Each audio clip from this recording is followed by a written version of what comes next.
Amen. Bwana Yesu, tunakushukuru, tusaidie, tufundishe kwa neema yako, kwa rehema zako na kwa huruma zako, ili tupate kufahamu yale yote ambayo Mungu umeyakusudia kwa ajili yetu hivi leo, katika jina la Yesu Kristo. Tufundishe kwa ufahamu ambao ni wa kwako peke yako. Nipe usemi, nipe maneno ya kuwafundisha watu wako katika jina la Yesu Kristo aliye hai. Mungu ukaniwezeshe, Mungu ukawafundishe watu wako kile ambacho umekikusudia, ukapate kukiachilia kwa kadiri ile ambayo Mungu umekusudia, maana wewe ni Mungu, maana wewe ni mfalme, katika jina la Yesu Kristo. Amen and amen. Amen. Nina masaa machache sana hapa, kama mawili tu ya kufundisha, na Mungu atatusaidia. Mungu atatusaidia. Mara nyingi huwa nawaambia tunapokuja kwenye ibada kama hivi, maeneo muhimu ya kuzingatia ni wakati tunamwabudu Mungu, kwa sababu ndio ibada. Mkianza kufundishana, yani ni kama ni session sasa ya kwenu, yani sio ya nyie na Mungu, ni ya kwenu Kwa neno la Mungu ambalo liliachiliwa na Mungu wakati wa ibada ndio linalofanya kazi wakati wa kufundishwa. Halo. Neno la Mungu lililoachiliwa wakati wa ibada ndio neno ambalo linatumikaga wakati wa mafundisho. Kwa mtu yeyote aliyemisi ibada wakati wa mafundisho ni ngumu kupokea kitu. Kuna wakati unaweza kuwa kwenye kuabudu, uko na mwabudu Mungu, alafu Mungu anasema nitakufundisha, nitakuangalia, uso wangu utaenda pamoja na wewe. Nisikilize, ikiwa alikupa uhakika wa hilo neno, ukiingia darasani unaanza kuelewa. Do you get it?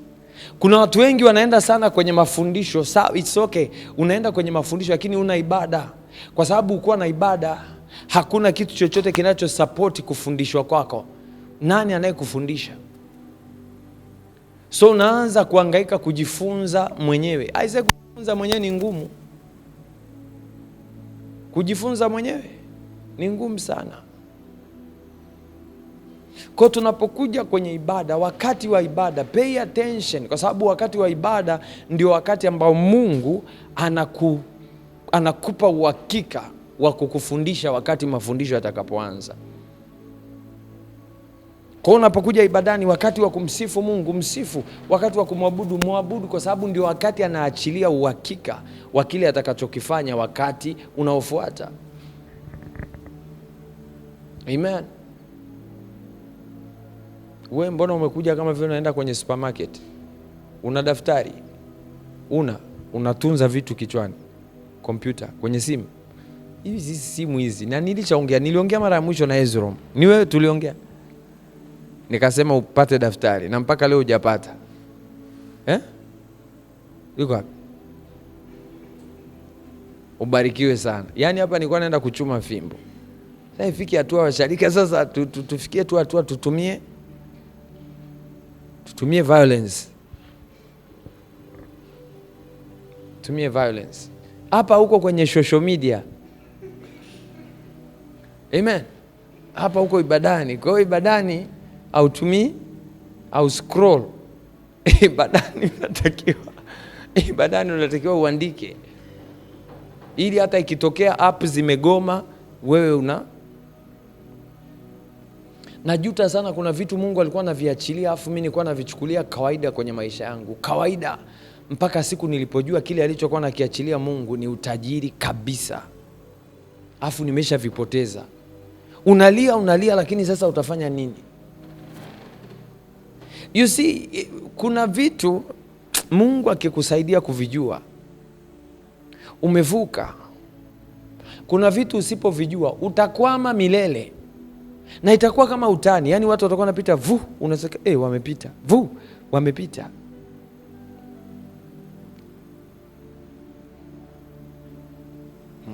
Wangapi mnaona sakata linaloendelea kuhusu waimbaji sasa hivi? Wewe una simu, una bando. Si ndio hiyo? Hujaona sakata? Wewe Maji Matitu, hujaona sakata? Wewe kule hujaona sakata? Sakata linaloendelea kuhusu waimbaji ni kitu kidogo sana, kidogo sana. Nakumbuka wakati tunavuka mwaka, baba alisema kitu kimoja. Alisema huu mwaka waimbaji wa nyimbo za injili watatrendi. Sasa sisi tukaanza kupokea, sema amen, we receive, tunapokea. Na kweli tumetrend. Watu wa gospel tumetrend, ila tunatrendije? Kumbe kutrendi kupo, lakini nategemea na umejiposition vipi, kwa sababu unaweza ukatrendi kwa upuuzi. Unaweza ukatrendi kwa ujinga. Una trendi na watu wanapata hasara. Una trendi watu wanaacha imani. Una trendi watu wanasema tangu leo sitawahi kukanyaga makanisani kwa sababu ni wapuuzi. Mungu atusaidie. Amen. Ni kitu kidogo hiki kinachotokea. Ni kitu kidogo sana, kidogo mno. Kwa nini mambo yamefika mahali yalipofika? Yamefika kwa sababu watu hawana ibada. Niamini mimi na kuhakikishia, yamefika yalipofika kwa sababu watu hawana ibada. Ukiwa na ibada, utaambiwa kabla ya kwenda kwenye hicho kitu unachotaka kwenda kukifanya kesho yake, utaambiwa kesho utakapofika sema hivi au usiseme. Roho Mtakatifu anaweza kukamata kinywa cha mtu. Nisikilize, utajua mambo ya kusema na mambo ya kutokusema. Ila kama una ibada, utakuwa unajiamkia tu mwenyewe na ratiba zako na unafanya vitu unavyotaka kuvifanya. Mtu yoyote yule mwenye ibada, nisikilize, hafanyi vitu kwa kubahatisha. Ufanyi vitu kwa kubahatisha. Siku yako inaamriwa ibadani. Hauendi tu mahali unafika eti nisikilize, kuna kitu na uwezo wa kukifanya mpaka wewe mwenyewe ukajua kabisa kweli hapa nimevurunda. Maisha yakishafika hatua, uhitaji mshauri. Maisha yakishafika hatua yakikosa ibada, uwe na uhakika wa makosa. Kwa sababu una mahali ulikutana na Mungu akakuelekeza namna ya kuenenda.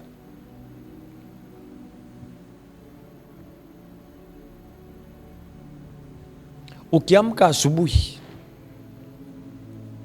ukafika hatua ukaingia mkenge, ukakutana na matapeli, wakakutapeli, wakakuibia, wakafanya nini, uwe na uhakika ya kwamba ukwenda ibadani jana yake. Hiyo wiki yote iliyoisha ukwenda ibadani. Huwezi kuwa na Mungu mwenye nguvu, huwezi kuwa na Mungu mwenye uweza wote, mwenye ufahamu wote, alafu kuna majanga kama hayo yakawa yanapita tu kienyeji. Unakutana nayo vipi? Hatuwezi kuwa watu tunaomfuata Mungu tunaenda kumuuliza Mungu kwa nini umeyaruhusu. Wewe jana ulikuwa wapi?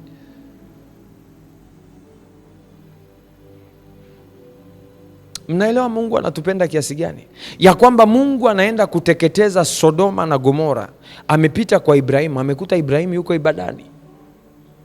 Amekuta Ibrahimu yuko kwenye ibada. Kwa sababu ya ile ibada Mungu akasimama kwanza. Kasome maandiko yako. Malaika hawakuwa na ruti ya kwenda kumtembelea Ibrahimu, walikuwa wanaenda zao Sodoma na Gomora kwa ajili ya kuteketeza mji. Kwa sababu Ibrahimu alikuwa kwenye ibada, akanotice kuna watu watatu wanakuja, akaangalia, akamwona ni Bwana, akawakaribisha. Palipo na ibada kuna kumkaribisha Mungu. Unapomkaribisha Mungu, Mungu anapofurahi, hawezi kuacha kukujulisha anayotaka kuyafanya. Kwa hawakuwa na issue kabisa, lakini nisikilize, Mungu ajui kama Ibrahim ana ndugu anayeishi Sodoma. Anajua huyu ana ndugu yake anaishi Sodoma.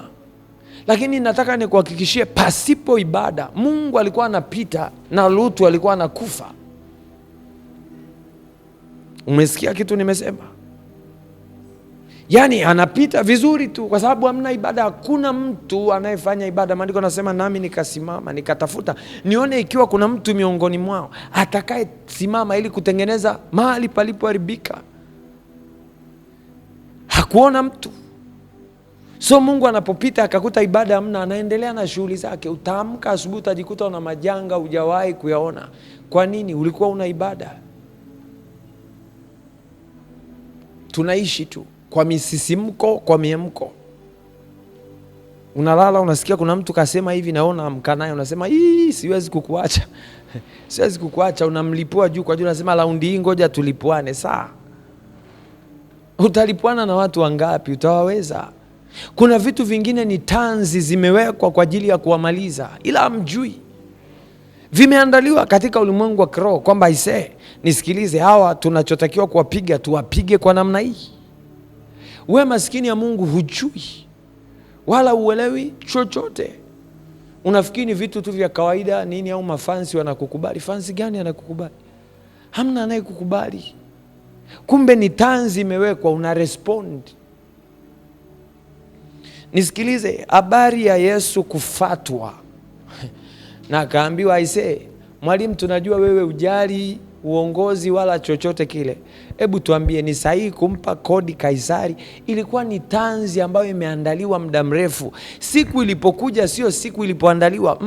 Iliandaliwa muda mrefu. Lakini kwa sababu Yesu ni wa ibada, ilipokuja hiyo tanzi akafahamu ndani yake ya kwamba hii ni tanzi, akajiepusha. Haleluya. So unapokuja ibadani, nisikilize, jiandae na ibada, anza kuabudu. Mwabudu Mungu kwa moyo wako wote. Sio unamwabudu kwa sababu unataka kwamba leo nikimwabudu leo lazima milango ifunguke. You see, sometimes tunaingia kwenye makanisa tunaambiana hivi vitu. Mwabudu Mungu, usijali uchumi wako, Mungu ataushughulikia. Bro, mwabudu Mungu, usijali uchumi wako. Swala la Mungu kushughulikia uchumi wako ni juu yake, anaweza kaushughulikia au asiushughulikie. Kwani unamwabudu? Unamwabudu kwa sababu uliumbwa kwa sababu hiyo. Watu wale niliojiumbia nafsi yangu ili wazitangaze sifa zangu. Mungu alikuumba ili umwabudu. Hakukuumba ili akutengenezee uchumi wako. Mungu hakukuumba ili umtume kazi. Halo? Yes. Kwa unapoingia ibadani, mwanza kumwabudu. Mwabudu tu Mungu na kuabudu kwa sababu hii ndio kazi ulionipa. It's like doing responsibility. Ni kama unavyochukua maji unaupa mwili wako. It is the same way you need to take. Ni namna hiyo unatakiwa kuchukua ibada na kumpa Mungu, kama vile ambavyo unachukua maji na kuupa mwili. Ya kwamba Mungu, nisipokuabudu nitakufa, sina uhai. Yani uhai wangu umefungamanishwa na ibada. Amen. Sio unaenda kumwabudu Mungu na kuabudu, Baba mimi niko mbele zako, mfuko wangu wauona, mimi niko mbele zako, madeni yangu wayajua. Utakwama. Ni kama sio ibada. Sasa unaenda kumpa Mungu taarifa juu ya watesi wako. Watesi wanavyokusumbua wewe, hawamsumbui Mungu hivyo. Ni watesi wako, sio watesi wake. Haleluya. Haleluya. Amen. Kitabu cha Isaya sura ya 60. Isaya sura ya 60. Isaya sura ya 60, nitaanzia mstari wa 1 tutaenda mpaka mstari wa 7. Isaya 60 taanzia ule mstari wa 1 mpaka mstari wa 7. Neno la Mungu linasema, ondoka uangaze, kwa kuwa nuru yako imekuja na utukufu wa Bwana umekuzukia. Maana tazama, giza litaifunika dunia na giza kuu litazifunika kabila za watu, bali Bwana atakuzukia wewe na utukufu wake utaonekana juu yako. Na mataifa wataijilia nuru yako, na wafalme kuujia mwanga wa kuzuka kwako. Inua macho yako utazame, pande zote wote wanakusanyana, wanakujia wewe. Wana wako watakuja kutoka mbali, na binti zako watabebwa nyongani. Ndipo utakapoona na kutiwa nuru, na moyo wako utatetemeka. na kukunjuka kwa wingi wa bahari utageuzwa, kwa kuwa wingi wa bahari utageuzwa kukujia. Utajiri wa mataifa utakuwasilia, wingi wa ngamia utakufunika. Ngamia vijana wa Midiani na Efa, asante Roho Mtakatifu, wote watakuja kutoka Shiba, wataleta dhahabu na uvumba na kuzitangaza sifa za Bwana. Makundi yote ya Kedari yatakusanyika kwako. Kondoo waume wa Nebayoth watakutumikia. Watapanda juu ya madhabahu yangu kwa kibali, nami nitaitukuza nyumba ya utukufu wangu katika jina la Yesu Kristo. Hilo ndilo neno la Mungu. Nao kuna vitu nataka uviangalia hapa. Kama unaandika kichwa cha somo, andika ondoka uangaze. Kama unaandika kichwa cha somo, andika ondoka na uangaze.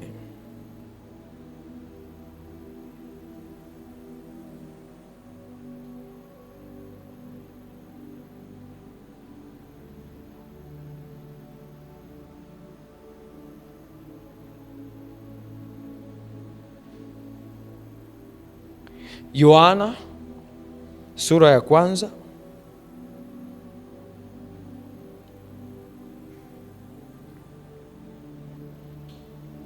Yohana sura ya kwanza mstari wa 4.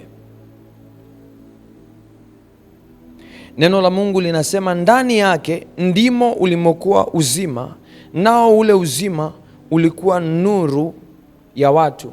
Ukianzia mstari wa kwanza pale anasema, hapo mwanzo kulikuwa na neno, naye neno alikuwa kwa Mungu, naye neno alikuwa ni Mungu. Sasa ukija mstari wa 4 anasema hivi, ndani yake, ndani ya huyo neno ndimo ulimokuwa uzima, nao ule uzima ulikuwa nuru ya watu. Kitu gani nataka uone hapa? Nataka uconnect kati ya neno na nuru. Halo? Kitu gani nataka uone? Nataka uone uhusiano uliopo kati ya neno na nuru, na kile kitabu cha Isaya 60 anaposema ondoka uangaze kwa kuwa nuru yako imekujia. Haleluya. So tunapotazama neno nuru, tafsiri yake imeelezewa kwenye kitabu cha Yohana sura ya kwanza, huu mstari wa 4, ya kwamba tunapoongelea kwa habari ya nuru tunaongelea kwa habari ya neno. Kwa Isaya anaposema ondoka uangaze kwa kuwa nuru yako imekujia, ni kama anasema ondoka uangaze kwa kuwa neno lako limekujia. Moja kati ya kosa ambalo watu wengi wao wanafanya kwenye maisha ni kuondoka na kuangaza kwa sababu ya miemko. Kuondoka na kuangaza kwa sababu ya misisimko. Kuondoka na kuangaza kwa sababu wanahisi okay, kuna kitu kiko sawa sasa. Kuondoka na kuangaza kwa sababu watu wamekaa, mtu anajikadiria, naona nafikiri niko tayari sasa, na hisi niko tayari. My friend, if you are looking at how you are okay, ikiwa huwa unaangalia ni namna gani uko tayari ili uanze kufanya mambo, utapishana na muda vibaya mno. Maandiko yanazungumza, akatumwa Samueli akaenda kumpaka mafuta Daudi. Alipompaka mafuta Daudi, ni kama katika lugha nyepesi, ni kama Daudi yuko tayari kuwa mfalme. Si amepakwa mafuta? Kwani mafuta hayakuwa na headline? Yalikuwa na kichwa cha habari, haya mafuta ni kwa ajili ya nini? Haya mafuta tumekupaka ili uwe mfalme. Daudi anaweza kufanya makosa akafikiri, nimeshapakwa mafuta jamani, kinachofuata hapa sasa hivi tukutane kitaa. I am a king. Yaani nisikilize, ingekuwa ni leo kama ndio mimi hapa wamenipaka mafuta kama Daudi alivyopakwa, naita banquet, yani naita show. Jamani nisikilize, saa 2 usiku tunaanza celebration, tutaenda mpaka saa 5, tutakuwa na sherehe kumshukuru Mungu kuanzia hiyo saa 5 mpaka saa 6 za usiku. Baada ya hapo tutafunga mpaka asubuhi kabla ya kuingia kwenye ufalme wangu, kwa sababu Bwana amenipaka mafuta. Sawa? No matter how much you fast, haijalishi utafunga kiasi gani au utaomba kwa kiasi gani. Sawa? Ikiwa ukusikia neno la Mungu kwa habari ya kitu unachotaka kukifanya, you have wasted your time. Umepoteza muda wako. Nimesema hivi, haijalishi utaomba kwa kiasi gani au utafunga kwa kiasi gani, ikiwa haujasikia neno la Mungu kwa habari ya hicho kitu unachotaka kukifanya, umepotea tayari. You are walking amiss, unatembea kwenye hasara. Kuna watu wameenda mahali, Mungu nisaidie, Bwana fungua milango yangu, nipe uchumi wangu, rekebisha, nipe mtaji sasa, Bwana Mungu nahitaji kufanya biashara, fungua milango ya kiuchumi. Mungu anakusikia maombi yako, anafungua milango ya kiuchumi. Unashangaa ghafla, boom, pesa imeingia. Pesa ikiingia, baadaye umuulize Mungu, hii pesa iliyoingia ni kwa ajili ya nini? Unajua kitu gani unakifanya? Unakamata hiyo pesa, unaiweka kwenye mfungo. Baba, naiweka pesa hii wakfu kwa ajili ya biashara yangu. Usijiongeze linapokuja swala la Mungu. I can tell you, I can assure you, usiwahi kujiongeza yanapokuja mambo ya Mungu, kwa sababu Mungu anaweza kukuangalia akasema, okay, all right, huyu mtu anaomba mtaji, lakini mtaji anaoomba hajajiandaa. So inabidi tumtangulizie kwanza kiwango fulani cha pesa, akajiandae. Atakapojiandaa awe tayari kwa ajili ya kufanya biashara. Kwa hiyo hii pesa tunayomtumia sasa hivi ni kwa ajili ya yeye kwenda kufanya survey ya biashara. Afanye survey ya biashara, baada ya hapo atafungua biashara. Unabeba pesa iliyopo kama ilivyo, unafunga siku 3. Do you get what I'm saying? Unafunga siku 3 na pesa uliyoipokea. Alafu kisha funga siku zako 3, ukimaliza unasema amen, unaingia kufanya biashara kwa pesa ambayo haikuwa imetumwa kwa ajili ya biashara. Na pengine Mungu alikuwa anakusemesha ile ulikuwa umsikii, kwa sababu you are too busy. Umekamatika na vitu vingi. Kuna wakati Mungu anaweza kukuonesha akakwambia, umemwomba Mungu nifungulie mlango, nahitaji kumjua mke wangu na nini. Mungu akwambia, huyo hapo ndio mke wako. Ukaenda kumuoa wiki 2 mkaachana, ukamrudia Mungu, mfalme, ni nini hiki umenitenda? Bwana, kwa nini kunitenda hivi? The issue is you did not ask God, baada ya kuwa huyu ndio mke wangu, process zipi zinatakiwa, nini natakiwa kufanye mpaka huyu awe mke wangu? Halo? Maandiko yanasema mamajusi waliona nyota.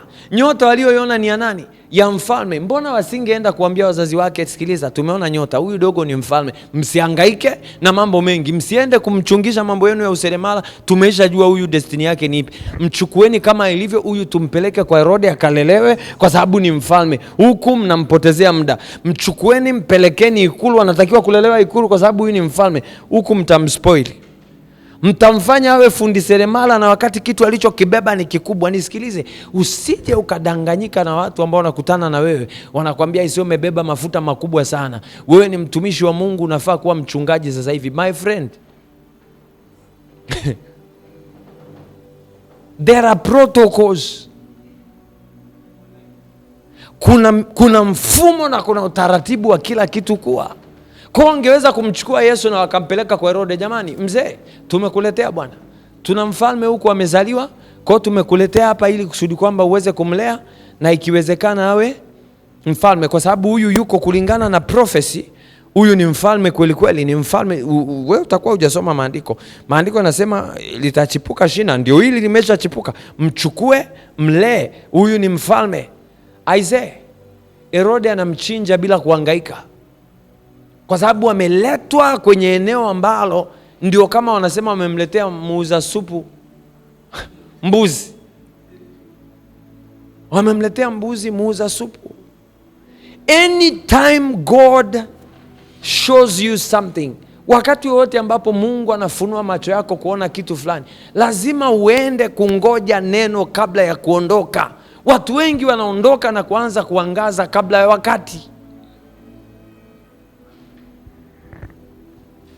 Halo? Kuangaza kunakuja kwa sababu ya nuru. Halo? Hauangazi kwa sababu unajisikia. Hauangazi kwa sababu tu kuna watu fulani wanakukubali. Hauangazi kwa sababu umeshangiliwa sana siku hiyo. Hata Daudi alishangiliwa baada ya kumuua Goliati. Alishangiliwa, wakapiga makofi, wakaimba. Wewe umemzidi hadi Sauli. Sauli aliua watu 2 3 tu, wewe noma. Wewe kiboko, anaweza kutoka aende aambie kaka zake, sikilizeni, najua mmenipinga sana na wakati wa Bwana sasa umefika. Nafikiri kama tunaelewana, hebu mchukue hizo skills zenu mlizo nazo, kwa sababu nyie kidogo mmekaa jeshini, mtakuwa mabodyguard. Wewe kakaangu fulani utakuwa hapa kushoto na huyu mwingine atakuwa huku kulia. Twendeni vitani, twende tukapige kazi. Mungu ameshanipaka mafuta. Don't you know I'm anointed? Nimepakwa mafuta, mimi ni mfalme. Na unafika siku ya kwanza tu, Sauli anakuweka mkuki mmoja wa kiuno, unalazwa mwezi mzima unalazwa na ndugu zako wanakukanda. Yaani unakuja kusimama kuwa mfalme, mfalme anakaa upande. Kwa nini? Kiuno kilishatenguliwa na Sauli. Do you get what I'm saying? Hivi vitu usipovijua, my friend, you will die before your time. Utakufa kabla ya wakati wako. Kuna watu wengine ile tu pap, umepakwa mafuta, siku hiyo ndio unainuka unaanza kuambia watu, jamani, kama mlikuwa mjui. Kuna wakati nafikiri kuna watu wengi hapa huwa unakuta mtu nimepiga naye picha usiku huo anaipost. Namwambia wewe futa hii picha. Wengi wao waelewi. Kwa nini? Kuna watu wanaweza kukuua na kuua destiny yako mapema kwa sababu ya hicho unachokifanya sasa hivi. Halo? Nisikilize. Maandiko yanasema Mordekai akazungumza na Esther. Akamwambia Esther, utakapofika huko unakoenda, usiwahi kusema ya kwamba wewe ni kama sisi. Usijitangaze kwamba wewe ni Myahudi. Tuache sisi, wewe toka. Uzuri wako ni kibali. Utakapofika wakakupokea na uzuri wako, they will take you as, hawatakagua wewe ni wa kabila gani. Nisikize, hivi mmewahi kugundua ya kwamba watu wakisha kuwa maarufu hamna mtu anajali wametokea kabila gani? Yaani haijalishi mtu hata ana shida gani. Yaani anaweza kawa ni mtu wa ajabu sana, anaweza kawa ni ana vitu vya ajabu, lakini akianza kuongea watu wanamsikiliza. Tusikilize ushauri wake. Ana mashauri mazuri kwa sababu tu ni maarufu. Favor huwa inaondoa watu kufuatilia wewe umetokea wapi. Na unaweza ukawa mwenda wazimu ukaanza kutangaza mimi natokeaga sehemu fulani, wakakuua kwa sababu ya huo ujinga. Esther akaambiwa nyamaza kimya. Kwa nini Esther anyamaze kimya? Esther anafaa kunyamaza kimya kwa sababu wakati na majira ya yeye kusema bado hayajafika. Lakini ameshaingia ikulu sasa.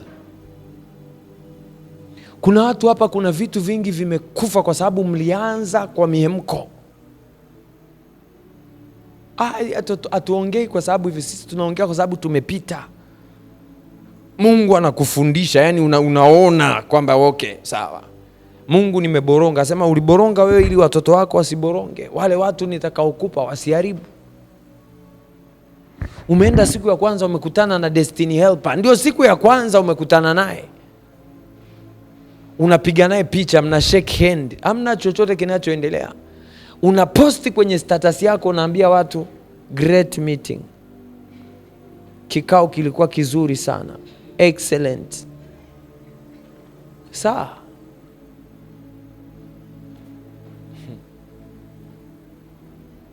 Wata screenshot. Watatuma kwa shangazi yako na mama mdogo aliyesemaga utamaliza hata darasa la 7. Sasa wako tayari kuona unavuka hicho kingine hapa ili uje uwatese. Wanakunyongolotea hapo hapo, unanyongewa hapo kwenye status. Kesho unapiga simu ya destiny helper, namba unayopiga haipatikani, kakublock.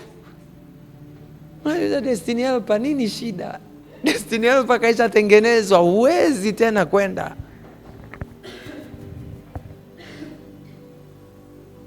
Watu wa Mungu, ondoka uangaze, kwa kuwa nuru yako imekujia. Kama hakuna nuru, una haja ya kwenda kuangaza kokote. Tulia magetoni. Amen.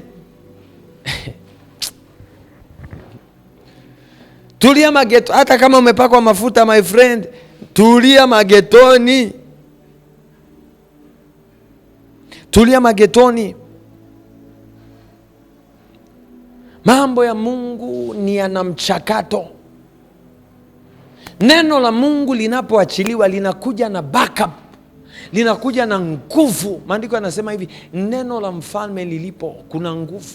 Maana neno la mfalme lina nini? Lina nguvu.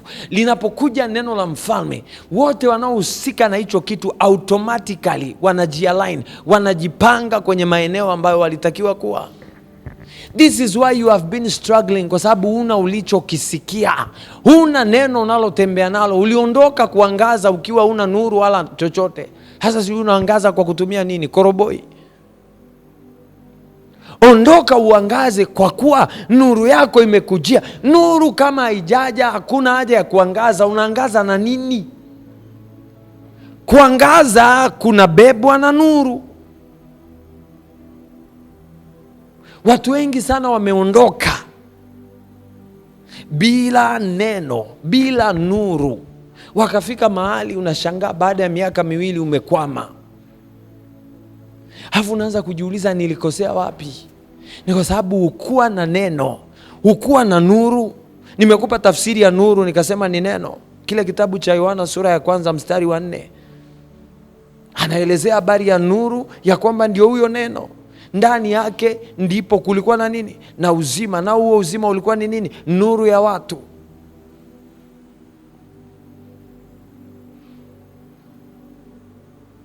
Vijana wengi wamefeli maisha. Watu wengi wamekwama kwenye maeneo tofauti tofauti ya kihuduma, ya kiuchumi, ya kila eneo. Kwa nini? Kwa sababu waliamka wakaenda kuangaza wasipokuwa na nuru za kuangazia. Nilikuwa nazungumza hapa nikasema hivi, huwezi kumpush Mungu kwenda mahali ambako hajapanga kwenda. Sa you can't. You can't. Na nikazungumza nikasema hivi, neno la Mungu sawa, huwa linazungumzwa au linatamkwa ibadani. Mungu anaachilia neno lake ibadani, kati ya ibada. Unaweza kuwa kwenye ibada unamwabudu Mungu, wakati uko kwenye ibada unasikia Mungu anasema, nitakupigania, nitakuwa pamoja na wewe, nenda ukafanikiwe. Unaelewa sasa, ile pesa niliyopewa, hii ndio kazi yake. Mungu amesema niende, atakuwa pamoja na mimi. Unainuka sasa ukiwa una uhakika ya kwamba nuru unayo. Hakuna ambacho hutakiona. Hata wakiinuka watu wanakupinga, utawaona kwa sababu nuru unayo. Hawa ndio wanaonipinga. Wakija watu wanarusha mishale, utaiona. Kwa nini? Nuru unayo. Kuna mtu anaelewa kitu nasema? Yes, unaelewa kitu nasema. Unaenda mahali unafika unakuta kuna miba, wameweka tanzi za kufunga miguu yako. Hautapata shida. Kwa nini? Nuru unayo. Maandiko yanasema neno lako ni taa na mwangaza wa nini? Wa miguu yangu. Ina maana neno la Mungu linapotangulia, miguu ina uhakika wa kukanyaga mahali salama. Ukinyanyuka kwa kujisikia kwa miemko, kokote kule unakoenda, you will not succeed. Kwa nini? Kwa sababu hakuna kinachokusaidia kuona shida iko wapi. Kwa kuna sehemu utafika watakutegea tanzi, utaanguka. Kuna mahali utafika watakusemea maneno mabaya, hautaona hata yametokea wapi. Utayajibu kienyeji kwa sababu huna nuru. Unatembea gizani. Uliondoka kwa hisia, uliondoka kwa miemko. Hukuondoka kwa kufahamu, hukuondoka kwa kujua, hukuondoka ukiwa na nuru. Uliondoka kwa sababu ya miemko.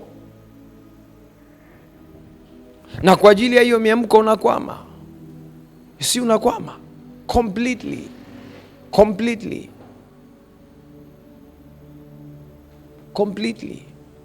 Maandiko nasema nayo nuru au nalo neno la ng'aa gizani, wala giza alikuiweza. Nisikilize, ukisikia mtu anasema hivi, Mungu akiwa upande wetu, ni nani aliye juu yetu?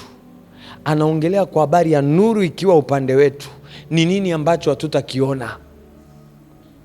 Asikudanganye mtu eti kuna watu huwa hawapingwi, they are special, wao hawapingwi. Hayupo mtu wa namna hiyo. Maeneo yote utapingwa, kitakacho kusaidia ni nuru ulioibeba. Nasemaje?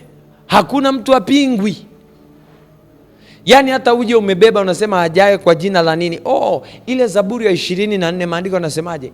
Inueni vichwa vyenu enyi malango, inukeni enyi malango ya milele, mfalme wa utukufu apate kuingia. Malango yanauliza ni nani huyu mfalme wa utukufu? Kupingwa. Yaani mfalme mwenyewe wa utukufu anaulizwa, we nani?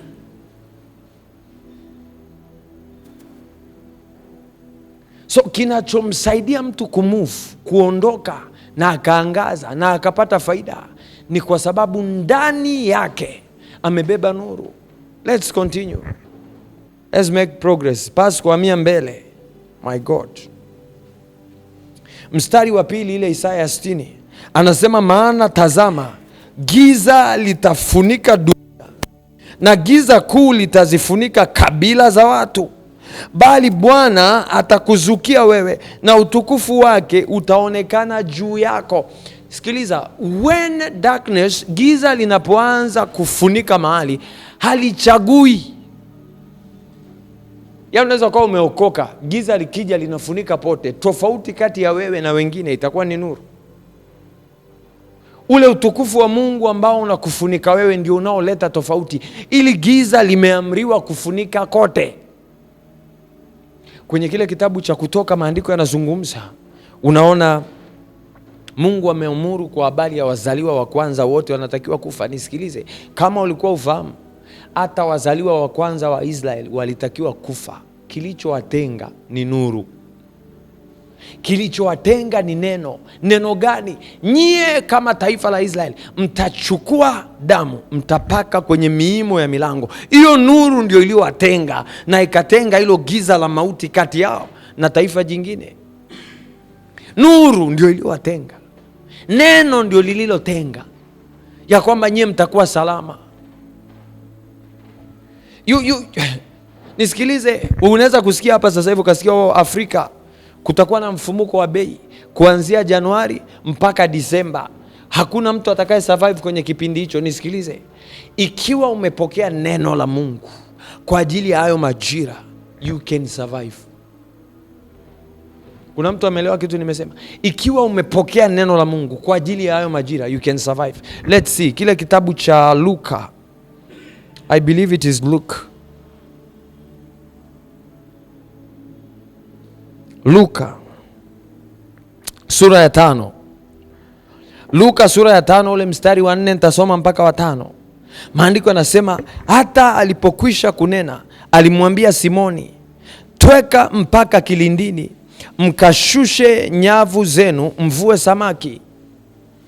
Simoni akajibu akamwambia, Bwana mkubwa, tumefanya kazi ya kuchosha usiku kucha tusipate kitu, lakini kwa neno lako nitazishusha nyavu.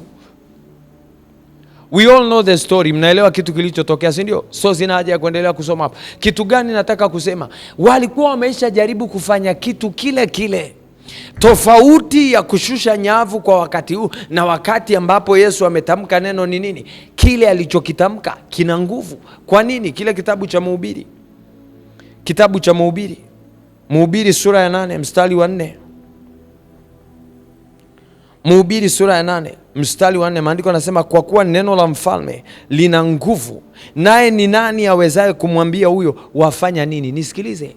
Maandiko yanasema mmepewa mtoto mwanamume, uweza wa kifalme utakuwa mabegani mwake. Yaani ile tu kwamba aliyeshuka ni mfalme na uweza wa kifalme uko mabegani mwake. Anao uweza wa kuamuru kwa neno lake na mambo yakawa. So yawezekana kuna maeneo ambapo mambo yawezekani kabisa, it is true.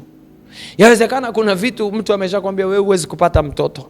Yawezekana mtu amekwambia wewe ndoa kwenu nyewe huwa hamuolewi.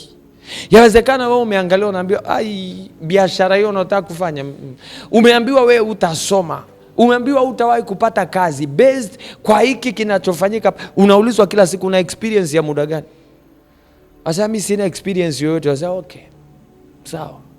Kwa kuwa una experience yoyote, kazi zinazotolewa hapa sawa, utawahi kupata kwa sababu una experience yoyote. Nisikilize, ile tu kwamba unaufahamu ya kwamba neno la mfalme lina nguvu, na una ufunuo ya kwamba huyu Yesu ni mfalme, utalia sana mbele zake ili aachilie neno, kwa sababu unajua neno atakaloliachilia lina uwezo wa kubadilisha maisha yako, lina uwezo wa kubadilisha historia yako.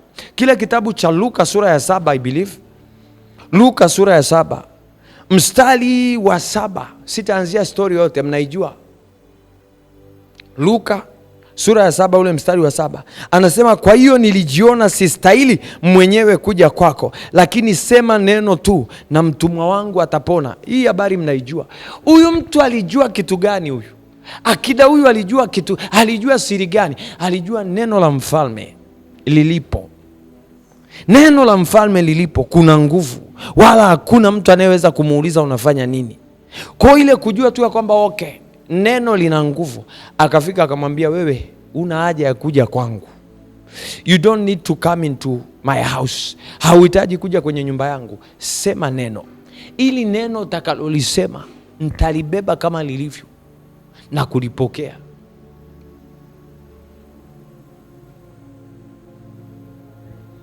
Kwa nini unapigwa vita na unafeli? Unapigwa vita na unafeli kwa sababu una backup ya neno.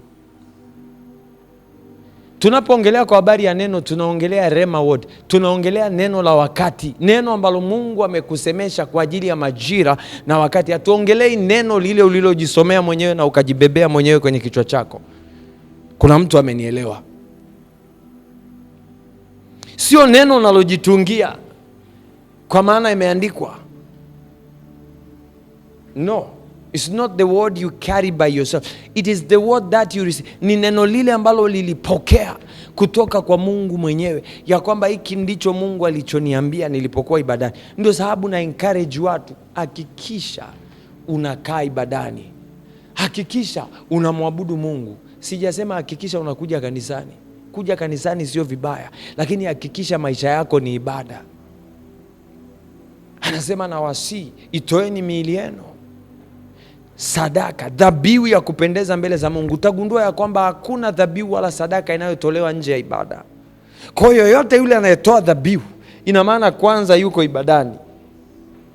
Kwa unapoishi ibadani, ina maana una uhakika wa kutoa dhabihu, una uhakika wa kutoa sadaka. Kuna mtu ananielewa? Kuna mtu ananielewa? Kwa hiyo mtu akasema, sema neno, mtumwa wangu atapona. Sema neno. Nisikilize, we wish things would change. Huwa tunatamani tu mambo yabadilike. Mambo yabadiliki kwa sababu tunatamani yabadilike. Mambo yanabadilika kwa sababu kuna kitu kimeachiliwa katika ulimwengu wa kiroho chenye uwezo wa kubadilisha mambo. Kwenye kile kitabu cha Waebrania, nafikia anazungumza, anasema ulimwengu ulifanywa kwa neno. Kila kitu kinachoonekana na kisichoonekana viliumbwa kwa neno. Let me check. Waebrania, kile kitabu cha Waebrania, Yesu nisaidie. Waebrania sura ya 11 mstari wa 3 anasema hivi, kwa imani twafahamu ya kuwa ulimwengu uliumbwa kwa neno la Mungu, hata vitu vinavyoonekana havikufanywa kwa vitu vilivyo dhahiri. Hata vitu vinavyoonekana havikufanywa kwa vitu vilivyo dhahiri. Kwa lugha nyepesi ni kwamba hata hii microphone unayoiona haikufanywa kwa kitu kinachoonekana, ilifanywa kwa kitu kisichoonekana. Okay, let me explain it to you. Mungu ni roho. Sawa? Anaposema vitu anavisema katika roho. Kwa wanaweza kumsikia katika roho, wana uwezo wa kuvihamisha walivyovisikia katika roho vije katika mwili. Kuna mtu ananielewa? So, ninaposema kitu kama hiki kilifanywa kwa vitu visivyoonekana, ni neno liliachiliwa katika ulimwengu wa kiroho. Mtu fulani akalipokea lile neno, akalibeba, akaenda kulifanyia kazi, ndio tunaona hiki kitu.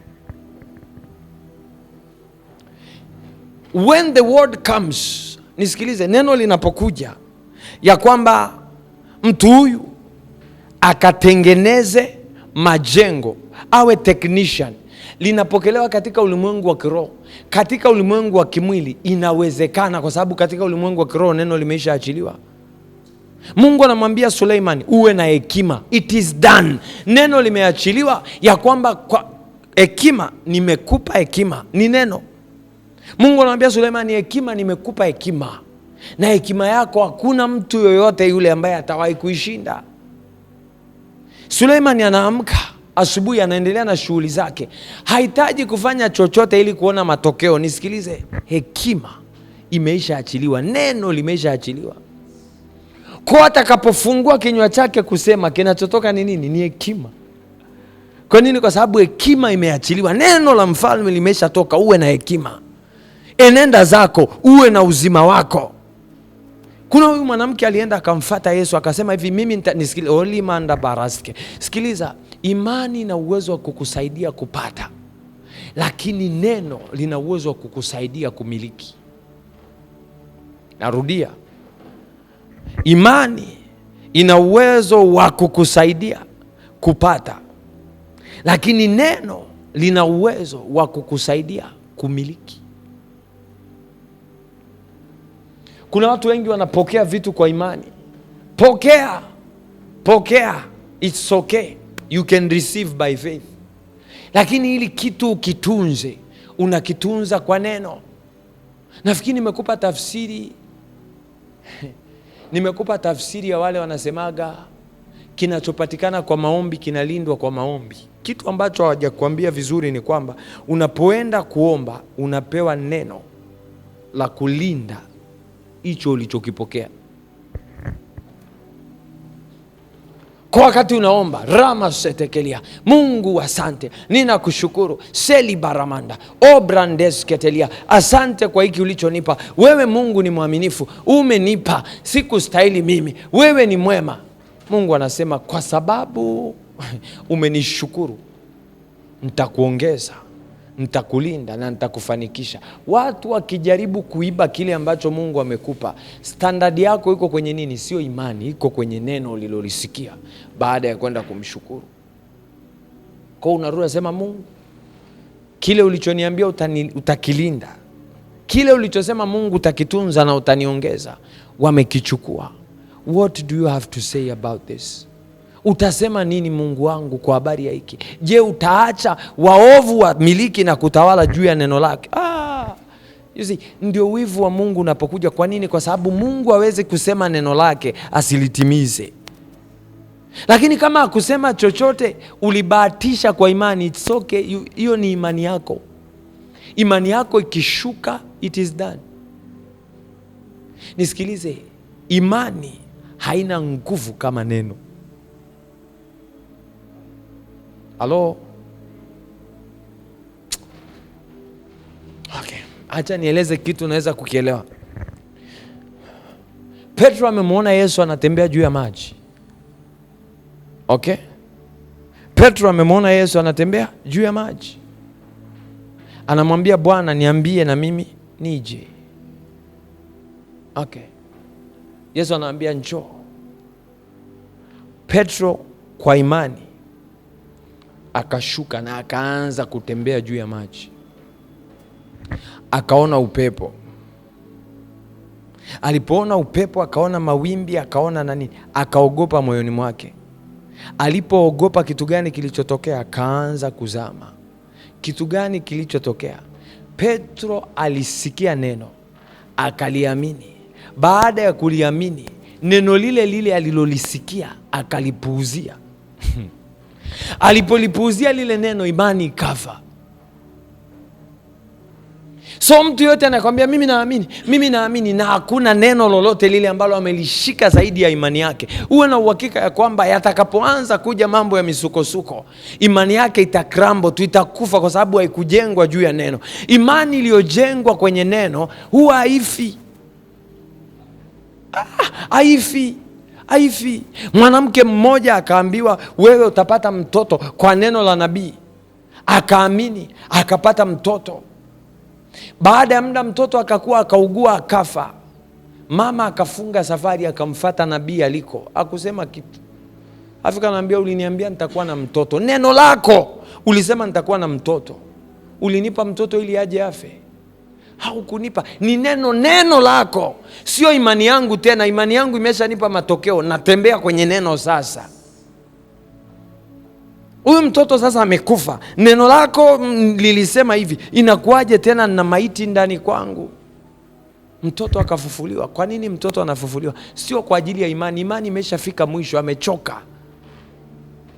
Umewahi kufika mahali umeomba mpaka imani imekatika, yani imeisha. Uliambiwa ukiomba sasa utapata, umesha jaribu kuomba na kuomba, imefika hatua sasa imani imeisha. What do? You go back to the word. Unarudi kwenye neno. Mungu, siamini uwezo wangu, siamini akili zangu, siamini nguvu zangu, naamini neno lako. Ili neno ulilolisema nataka kuliona.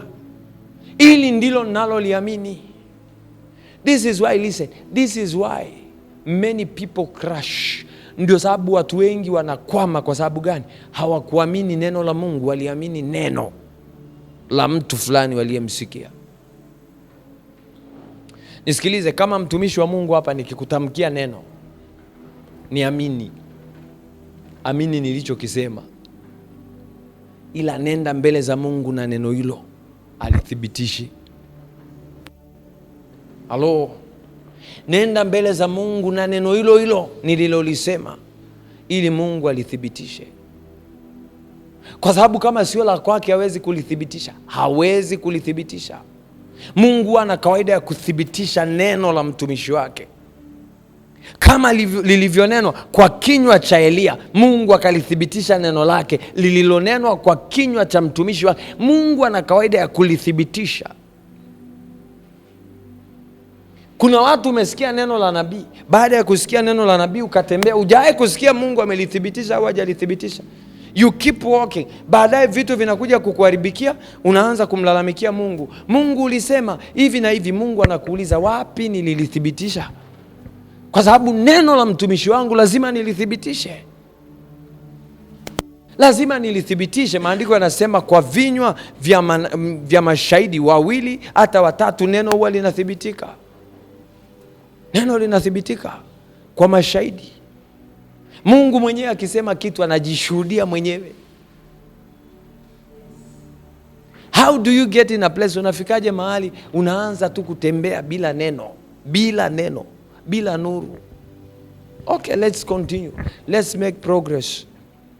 Acha to make progress. Tunarudi kwenye Isaya 60 pale. Nimesema hivi, maana tazama, mstari wa pili, Isaya 60 mstari wa pili. Asema, maana tazama giza litaifunika dunia na giza kuu litazifunika kabila za watu, bali Bwana atakuzukia wewe na utukufu wake utaonekana juu yako. Yamkini maeneo yote ni giza. Kipi kitakupa uhakika wewe kuendelea kutembea, kuendelea kuhai, kuendelea na hicho unachokifanya? Neno ulilolisikia kwake. Mstari wa 3 anasema, na mataifa wataijilia nuru yako na wafalme kuujia mwanga wa kuzuka kwako. Sawa? Hakuna mataifa yanayoweza kukufuata. Mmenisikia kitu nimesema?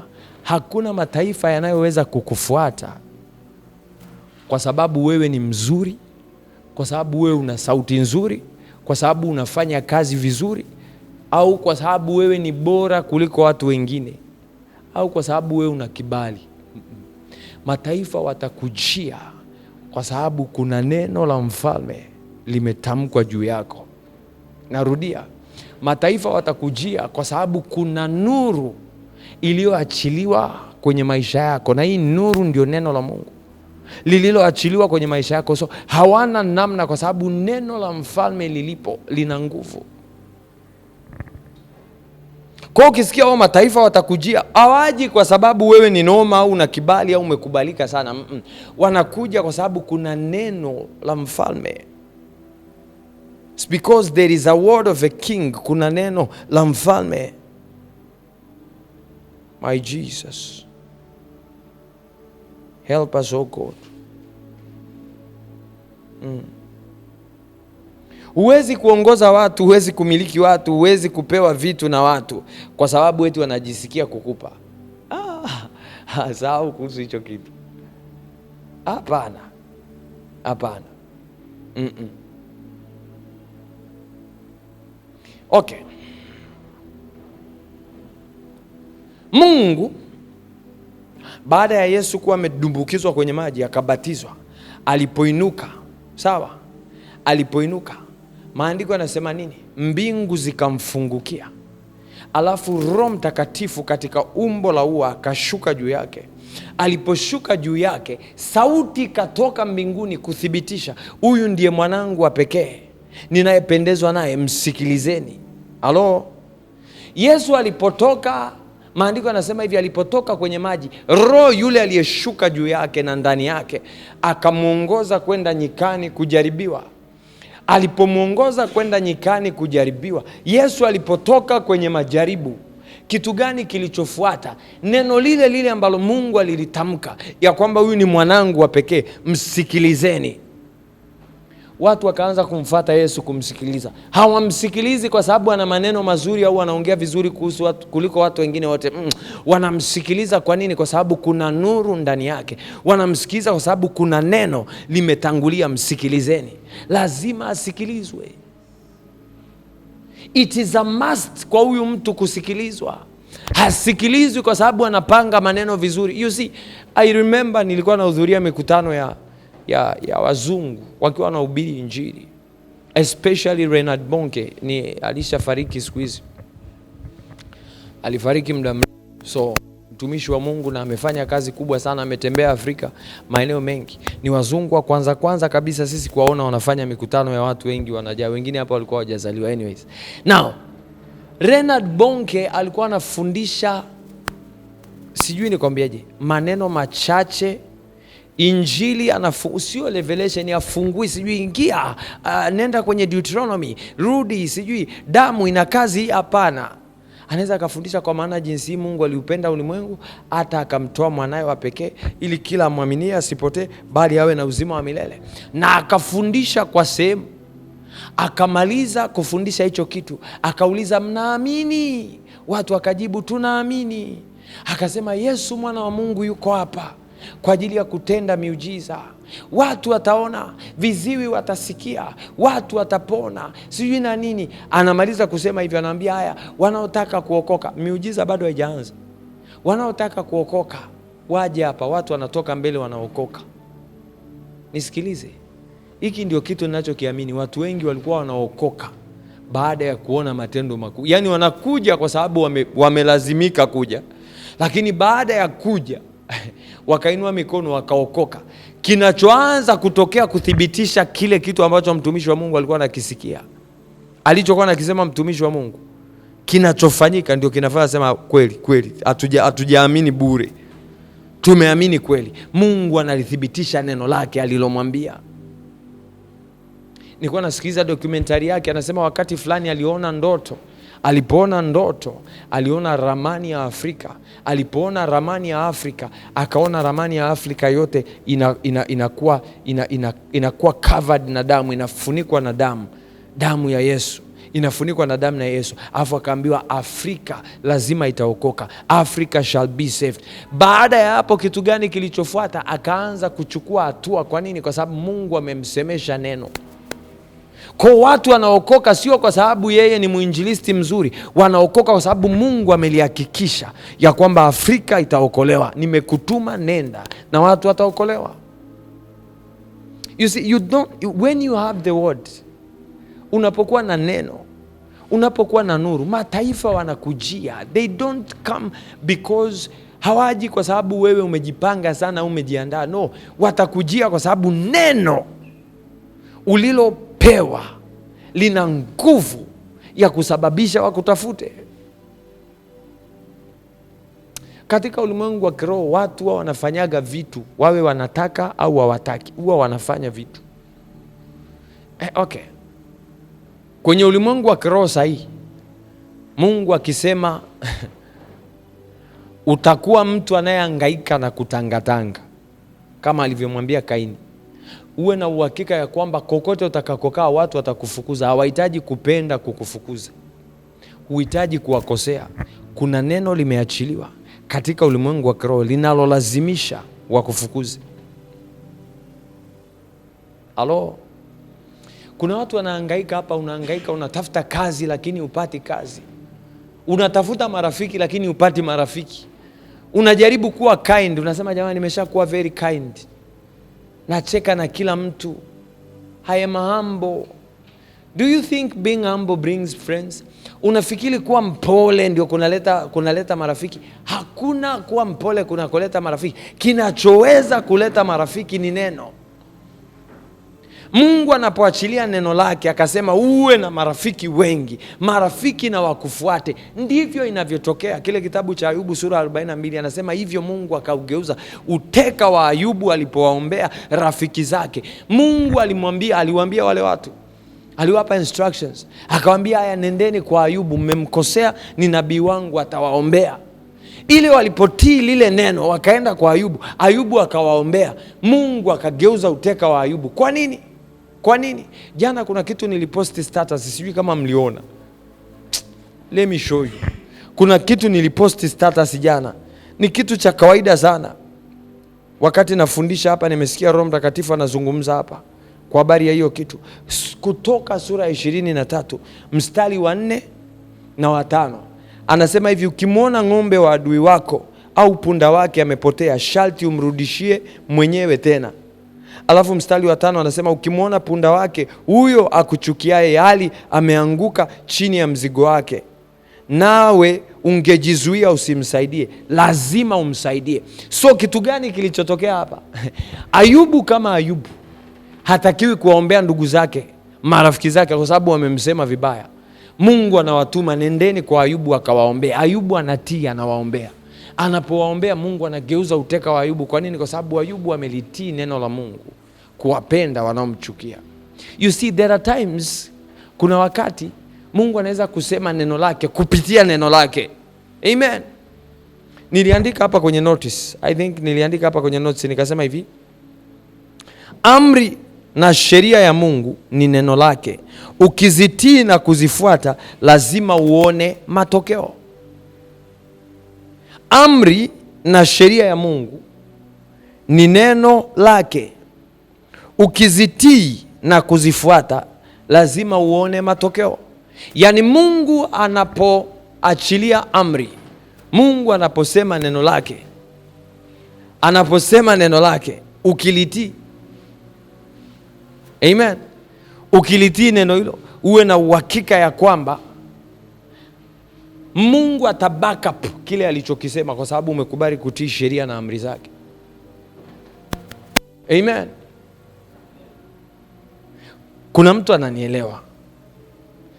Mungu akisema usiue, ukaishi pasipo kuua, una haki ya kwenda kumwambia Mungu, ulisema nisiue na sikuua. Yanayonipata hayatokani na mauti. Sijaua mtu yoyote, kwa nini nipatwe na mabaya? Na Mungu kwa sababu ya neno lake ana uwezo wa kukusaidia, ana uwezo wa kuja na akafanya. Kwa nini? Kwa sababu alisema mwenyewe. Kuna mtu ananielewa? Alright. Kuna aina mbili za kusikia neno la Mungu. Aina ya kwanza ni ile ambayo unalisikia neno la Mungu katika ibada,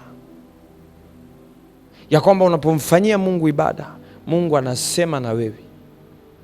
Amen.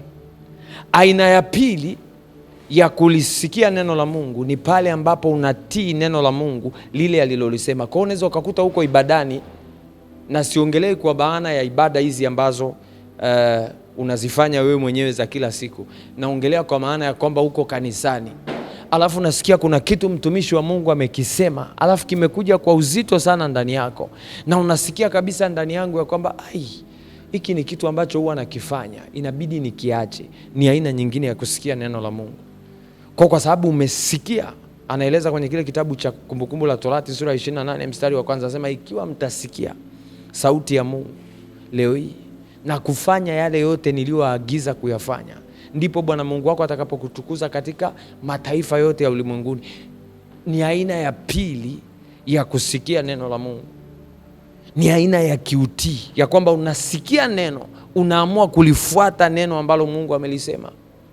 Unapolitii lile neno, automatically Mungu anafungwa kukutimizia anachotakiwa kukutimizia. Kwa nini? Kwa sababu umetii kile alichokisema. Amen. Umetii kile alichokisema. Kwa watu wengi sana huwa wanakaa wanasema, Mungu nibariki ili mataifa waweze kunijia. Nibariki ili mataifa waweze kunifuata. Sasa hiyo ni iPhone. Ni iPhone ngapi? Sio iPhone. Ina sura tu kama ya iPhone. Sio iPhone. Na kijana wangu mmoja huwa ananifurahisha sana. Unaweza kumwambia nilikutuma dukani, kwa nini ukwenda? Nasema hamna. Nataka unieleze kwa nini ukwenda? Hamna. Nilikupa kazi ya kufagia hapa, kwa nini hujafagia? Hamna. Ulikuwa umechoka? Hamna. Sasa kwa nini hujafanya? Hamna. Aisee, hiyo ni iPhone? Hamna. Ni iPhone 7? Hamna.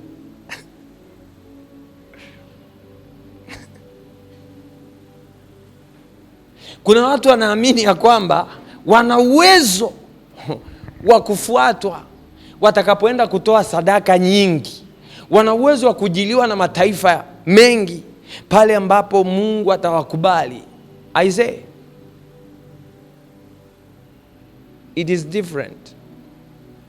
This is why watu wanahangaika kwenye makanisa. Unakuta mtu anaingia kanisa hili anatoka sasa, huku Mungu akunisikia, ngoja nibadilishe niende kanisa hili ili Mungu anisikie. Hapa Mungu kwa kweli hayupo, acha niende kanisa jingine. Unabadili kanisa jingine, unasema hapa Mungu labda atanisikia hapa. I say you are wasting your time. Mungu anafanya alichokisema. Hello?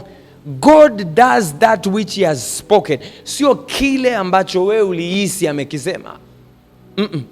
Kile ambacho Mungu mwenyewe amekisema, na nitakuja kumalizia pale mwishoni utaelewa. Kile ambacho Mungu amekisema ndicho ambacho atakifanya. Kama kusema chochote, no matter the amount of sacrifice and offering you give, haijalishi utatoa sadaka kwa kiasi gani, hatawahi kufanya. Halo, toa idadi ya sadaka unayotaka, funga unavyotaka. All right. Let's go in the book of Exodus. Tuangalie kwenye kile kitabu cha Kutoka. Nitakupa historia haraka haraka, tungekuwa na muda tungesoma. Huyu ni Musa. Sawa? Musa amefika mahali anaona mti. Sawa Anaona mti. Huu mti unawaka lakini hauteketei. Unajua kilichosababisha Musa ahesabu hilo swala kuwa ni kukutana na Mungu? Halo? Kilichofanya Musa ahesabu hilo swala ni kukutana na Mungu ni kwa sababu Mungu alisema neno. Alimwambia vua viatu vyako kwa maana mahali ulipo ni patakatifu. Do you get what I'm saying? Wakati mwingine on the other side, Yakobo alifika mahali. Okay? Yakobo alifika mahali ambaye sasa ni baba wa Musa kati ya wale mababa. Alifika mahali akalala, alipolala akaona ngazi, malaika wanapanda na kushuka. Halo? Alichokiona kile kingeishia hapo hapo bila neno lolote kutoka kwa Bwana. Ni kama ndoto zingine zozote. Do you get what I'm saying? Hii ndio sababu unaweza ukaingia kanisa ukakuta watu wana miujiza inatokea na unaona matendo makuu ya Mungu. Unaweza hata kuona malaika, una uwezo wa kuona chochote. Sasa nothing has happened. Ili mambo yatokee kwenye maisha yako, lazima neno liachiliwe. Kwa Musa aliagizwa. Kwa nini Musa aliagizwa? Musa aliagizwa kwa sababu Mungu alimpa kazi, alimwambia vua viatu vyako. So ukianza kuona unafunga, halo, nakupa siri, nakupa principle. Ukianza kuona unafunga na unamaliza mifungo yako na ni kimya, hakuna kitu Mungu alisema, endelea kufunga mpaka aseme. Kuna mtu anaelewa? Ukiona unatoa sadaka na hamna response yoyote katika sadaka zako, endelea kutoa sadaka. Kile kitabu cha Matendo ya Mitume sura ya 10 utaona mtu anaitwa Kornelio. Kornelio hakuacha kutoa sadaka, aliendelea kutoa sadaka mpaka aliposikia neno. Kwa sababu badiliko la maisha ya mtu linakuja Mungu anaposema. Hivi unavyoendelea kutoa, vitu vinaweza kuwa vinafanyika, vinaendelea, lakini ili patokee shift kwenye maisha yako, lazima Mungu atamke kitu, lazima Mungu aseme neno. Mungu asiposema kitu usiashumu amesema. Nakumbuka wakati tunaanza kwenye wokovu, tulikuwa tunafanyaga hivi. Unaenda kuomba, unasema Mungu amesema 1 2 3 4, amesema Mungu amesema kwa neno lake ya kwamba mkiniomba nitawasikia. Tunaamini. Kwa sababu tunaamini katika jina la Yesu Kristo tumepokea kwa imani. Amen. Unaenda, hamna kinachobadilika, hakuna chochote kinachotokea. Unarudi unasema mimi kwa kweli mbona mimi nilikuwa naamini, hamna kitu kinachotokea. Imani yako ilikuwa batili. Imani na nguvu mtu anaposikia. Halo, andika hiyo, imani na nguvu mtu anaposikia. Hakuna imani yenye nguvu mtu asiposikia. Kwa nini? Maandiko yanasema imani huja kwa kusikia. Kusikia nini? Neno la Kristo. Ina maana mtu yoyote yule ambaye hakusikia, imani yake haina nguvu. Huwezi kuamini pahali pa utupu pasipo na neno. You cannot believe where you have heard nothing. Hujasikia chochote. Kuna watu tungeacha wokovu ikiwa tungekuwa tumesisimka. Yani nilisisimka. Ndio maana wakati mwingine anasemaga tuzime mziki. Mnafika sehemu watu wanapiga mziki, mzee, rumba inawaka, yani kinaita. Unasema mimi hapa lazima niokoke. Kama humu ndio tuna hivi vitu, umeokoka kwa msisimko. Hakuna imani. Hakuna imani. Siku huo mziki ukimiss, auji tena kanisani. Ndio nakutana na watu wanasema pale panaboa bwana, siku hizi hamna vibe, hamna groove. Hatusikii mziki. Vyombo havilii, miziki hailii. Uliokoka kwa misisimko. Haukuokoka kwa neno. Ukiokoka kwa neno lililotoka kwenye kinywa cha Mungu, kwamba umelisikia na ukaliamini, ukalidaka. So anazungumza Isaya. Anasema ondoka uangaze kwa kuwa nuru yako imekujia. Tunaangaza kwa sababu nuru imetujia. Mataifa wanatujia kwa sababu nuru imetujia. Ule mstari wa 5 anasema hivi, ndipo utakapoona. Mstari wa 4 anasema hivi, inua macho yako utazame pande zote, wote wanakusanyana, wanakujia wewe. Wana wako watakuja kutoka mbali, na binti zako watabebwa nyongani. Mstari wa 5 anasema ndipo utakapoona na kutiwa nuru, na moyo wako utatetemeka na kukunjuka, kwa kuwa wingi wa bahari utageuzwa kukujia, utajiri wa mataifa utakuasiria. Hivi vitu vyote vinakuja linapotangulia neno. Nuru inapokujilia wewe kwanza. Halo, nuru inapokujilia kwanza. I usually tell people, huwa nawaambia watu mara nyingi, unapookoka usifanye haraka kuanza exercise mambo ya kiroho. Halo, usifanye haraka exercise mambo ya kiroho. Yesu aliita wanafunzi wake kwa neno. Yesu alituma wanafunzi wake kwa neno.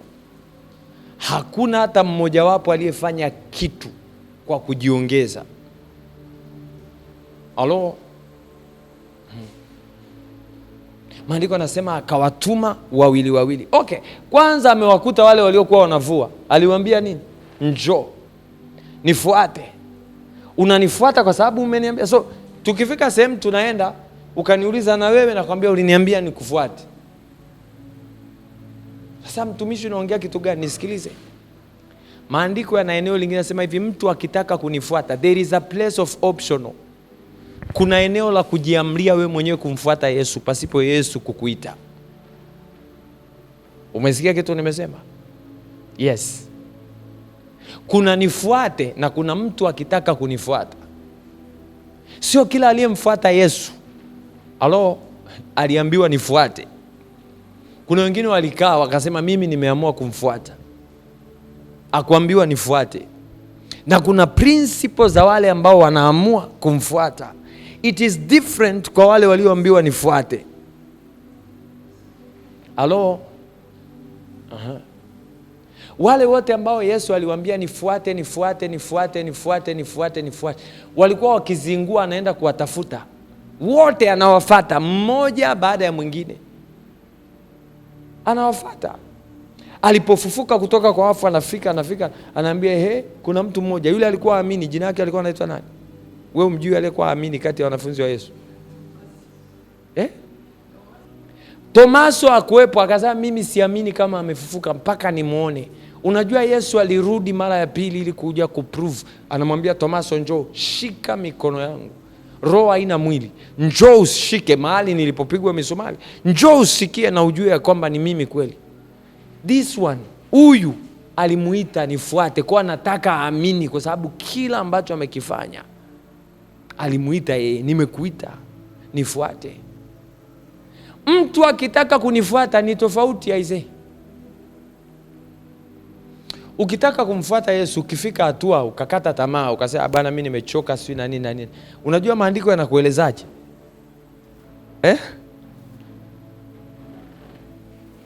Mtu yoyote yule ambaye anashika jembe kutaka kuanza kulima, alafu akageuka nyuma, maandiko yanasema hafai. Yaani hufai. Anasema ni nani kati yenu ambaye akitaka kujenga mnara hata kaa chini kwanza akapiga gharama ya hicho anachotaka kukifanya kabla hajaanza, ili asijue kushindwa kuumaliza ujenzi wake, akaambiwa huyu jamaa alikuwa ni mjinga. You see, kuna tofauti kati ya nifuate na ukitaka kufuata. Hear the word. Sikia neno. Usije kwanza tu kumlalamikia Mungu. Mungu imekuaje? Watu wengi wanainuka, mimi nimeingia kwenye wokovu, sasa baada ya kuingia kwenye wokovu utajiri utanifuata. Aliyekwambia utajiri utakufuata ni nani? Who told you? Halo? Aliyekwambia utajiri utakufuata ni nani? Okay, kile kitabu cha Mwanzo sura ya 20 na 12. Na wauliza utafikiri mko mmeandika notes na mimi. Mwanzo sura 12 ule mstari wa kwanza, nataka usikilize. Bwana akamwambia Abraham, toka wewe katika nchi yako na jamaa zako na nyumba ya baba yako, uende mpaka nchi nitakayokuonesha, nami nitakufanya wewe kuwa taifa kubwa na kukubariki na kulikuza jina lako, nawe uwe baraka. Nami nitawabariki wakubarikio, naye akulaanie nitamlaani, na katika wewe jamaa zote za dunia watabarikiwa. Maandiko mstari wa 4 anasema basi Abrahamu akaenda kama Bwana alivyomwamuru. Lutu akaenda pamoja naye Abrahamu alikuwa mtu wa miaka 75 alipotoka Harani. Now let me tell you something. Kuna tofauti kati ya Ibrahim na Lutu. Lutu aliamua kwenda na Ibrahim. Ibrahim alienda kwa sababu Mungu amemwambia nenda. Kokote kule wanakofika, Lutu hana haki ya kudai kitu kwa Mungu, Ibrahimu ana haki ya kudai kitu kwa Mungu. Mungu uliniambia nitoke hapa, ukaniambia niende hapo. Hapo nilipofika, nimefika, kuna watu wanapigana na mimi. Kipi ulichonacho cha kusema? You see, kuna mtu naongea naye hapa. Kuna mahali ulienda kwa muemko, ukafika ukakutana na vita hilo eneo, huna hata kitu cha kumwambia Mungu, lakini kwa sababu wewe huwa ni mwana maombi, unaamua tu kumwambia maneno unayojisikia moyoni mwako, na unashangaa kwa nini ajibu. Mungu, wewe ndio uliyenileta hapa, maana umesema popote zitakapokanyaga nyayo za miguu yangu umenipa kumiliki, Bwana. Ni mimi nilisema zitakapokanyaga nyayo za miguu yako? Okay, all right. Nyie nyayo za miguu yenu usizimekanyaga hapa wote nyie, si ndio? Mmepewa kubiliki hapa. Do you get the logic? So sio kila neno linakuhusu wewe. zitakapokanyaga nyayo za miguu yako, nimekupa kumiliki. Si wewe, ila ukilisikia neno hilo kutoka kwa Mungu, zitakapokanyaga nyayo za miguu yako, nitakupa kumiliki. Nisikilize, uwe na uhakika ya kwamba hutajiendea tu kokote unakotaka wewe, kwa sababu neno hilo linakufunga kwa habari ya maeneo. Kuna mtu ananielewa? Nitarudia ili ambaye hakunielewa anielewe. Okay. Mungu anaposema zitakapokanyaga nyayo za miguu yako, nimekupa kumiliki, uwe na uhakika ya kwamba yeye ndio atakaye kuongoza maeneo ya kukanyaga, kwa sababu wako watu wengine ameishawapa maeneo mengine na amewachorea mipaka yao. Kwa hutaenda tu wewe pia ufike ukanyage kila eneo unalojisikia. No. Mungu atamtuma malaika mbele yako wa kukuongoza maeneo ya kukanyaga. So kila utakapokanyaga wewe pa kuongozwa na Mungu mwenyewe, Mungu amekupa kumiliki. Sio unapojisikia kukanyaga wewe. Kwa ukijisikia kukanyaga eneo ambalo umejichagulia wewe, uwe na uhakika ya kwamba watakutoa na kukukata miguu. Yes, watakutoa na kukukata miguu. Kwa nini? Kwa sababu ulijiongoza mwenyewe kuelekea eneo liloelekea. Watu wengi wamefeli, watu wengi wamekwama waliposikia tu neno inuka uangaze, ondoka uangaze, wakasema this is it. Mungu aliniambia niondoke niangaze. Unasahau kipengele kilichobaki, kwa kuwa nuru yako imekuja. Nuru ndio inayoamua uende wapi, ukaangaze wapi. Pasipo nuru you are wasting your time. Don't go. Usiende. Asitokee mtu tu akafika akakwambia okay, nisikilize, tumepata kazi Moshi, twende. Okay, mtulize, mwambie nisikilize, haina shida. Nimesikia kwa habari ya tumepata kazi Moshi. Ni kweli nimemwamini Mungu kwa habari ya kazi. Naomba nimuulize Mungu ili anipe neno kwa ajili ya Moshi. Anipe nuru kwa ajili ya Moshi. Kwa sababu Moshi kwangu ni giza bado. Moshi hapawaki taa kwangu. Moshi hapana nuru kwangu. Huo mkoa unaonitajia kwangu sijaona nuru.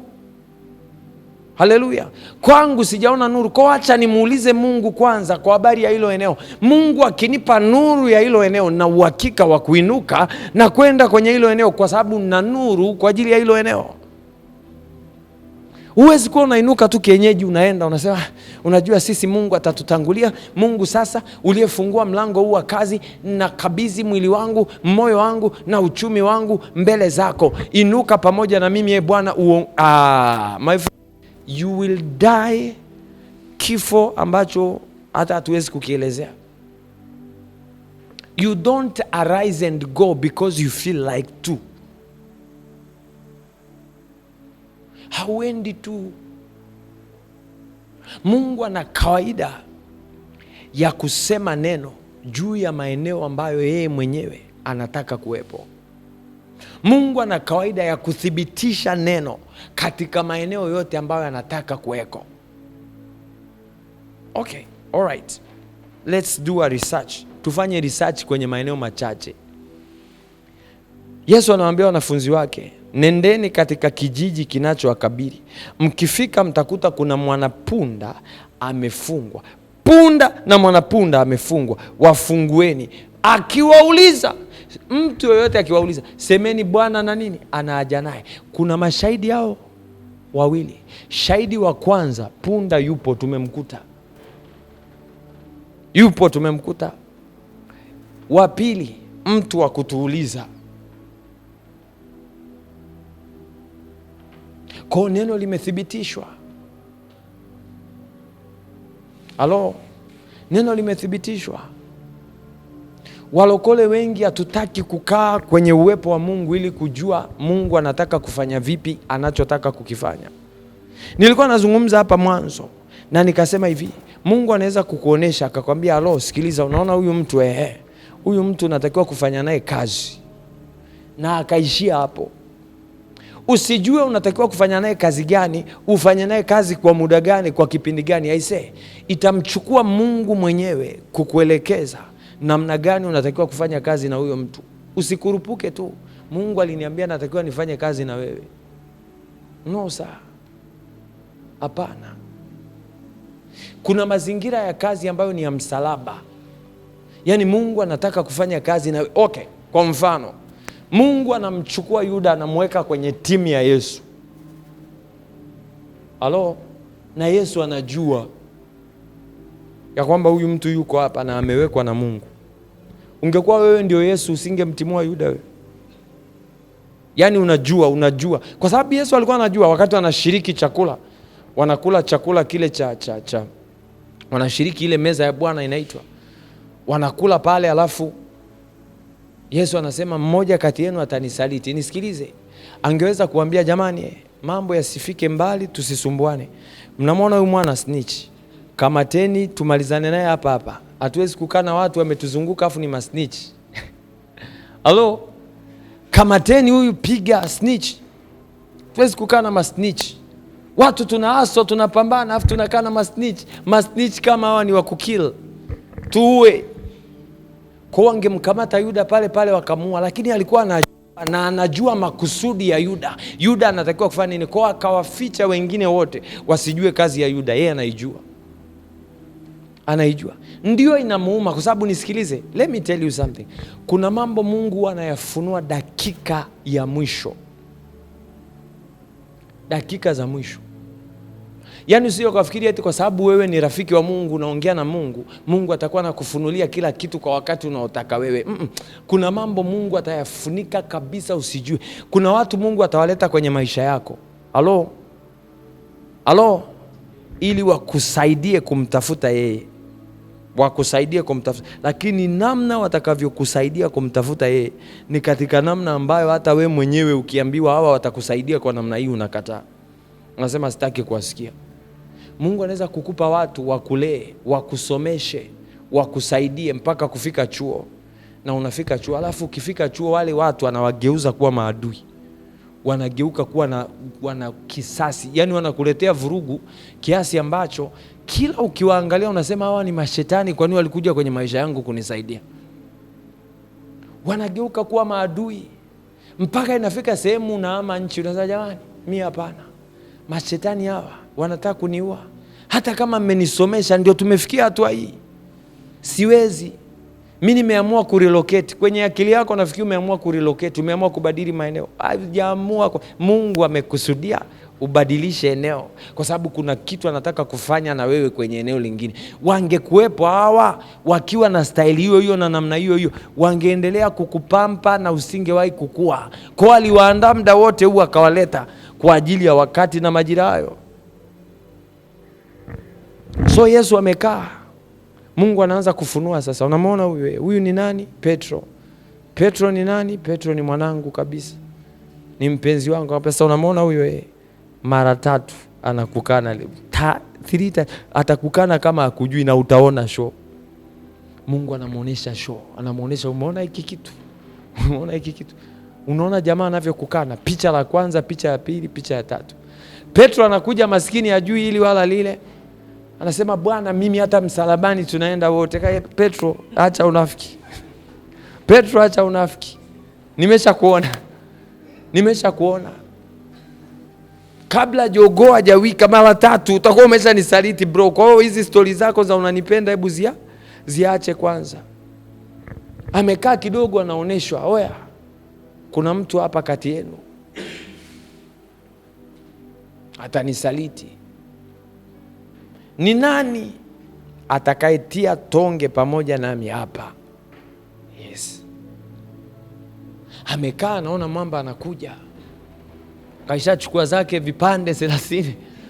Anafika anambusu. I can imagine ilikuwa ni kawaida yao kubusiana, yani kumbusu mwenzio shingoni au kwenye paji la uso kwa sababu ya upendo.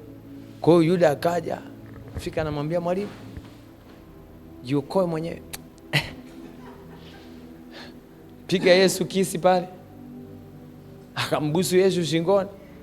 Akaondoka. Yesu yuko, bro, unamsaliti mwana wa Adamu kwa kumbusu. Kweli, hiki ndio kitu unachokifanya. Nisikilize, kitu ambacho hakukijua ni kwamba Mungu anapofanya, au kitu ambacho wewe ukijui, ni kwamba Mungu anapofanya vitu vyake huwa anahakikisha ameweka kila kitu kwenye mpango, lakini ili avifanye ni kwa neno lake tu.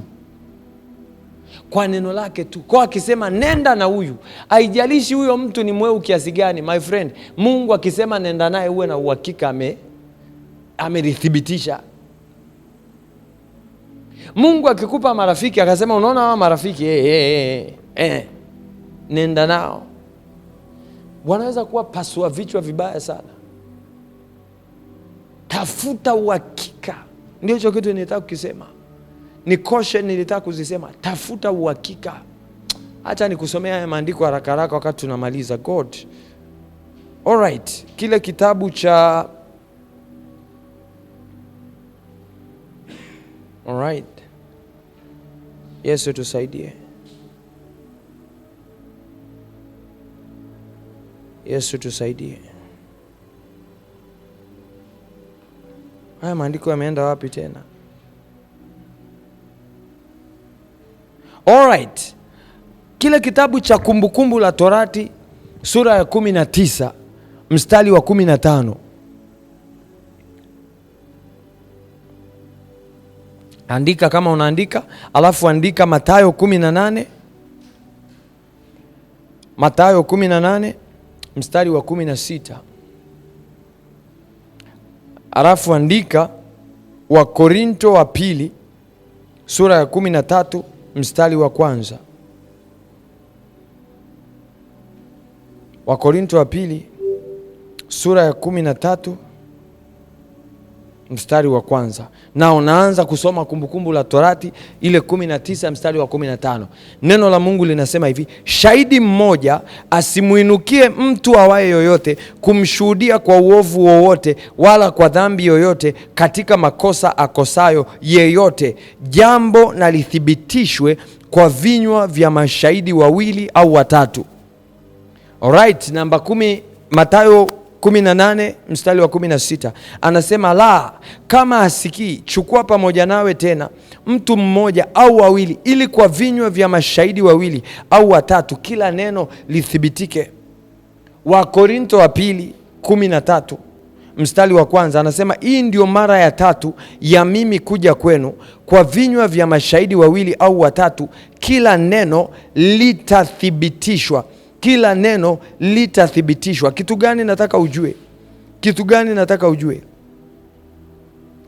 Kila neno unalolipokea kwa Mungu kuhusu watu wengine au watu wengi zaidi yako, sawa, tafuta uthibitisho ili kusudi kwamba Mungu alithibitishe neno alilolisema. Umeelewa kitu nimesema? Tunaongelea kwa habari ya ondoka uangaze. Amen. Mungu anaweza kukuambia okay, sikiliza, inuka, kwa sababu nimekutuma uende ukafanye biashara Kongo. Kabla hujainuka kwenda kukata tiketi kufanya biashara Kongo, subiri uthibitisho wa vinywa vya watu wengine wawili. Mmesikia kitu nimesema? Subiri uthibitisho wa hiki ambacho Mungu amekisema, kwa sababu Mungu anaposema neno lake lazima alithibitishe. Halo?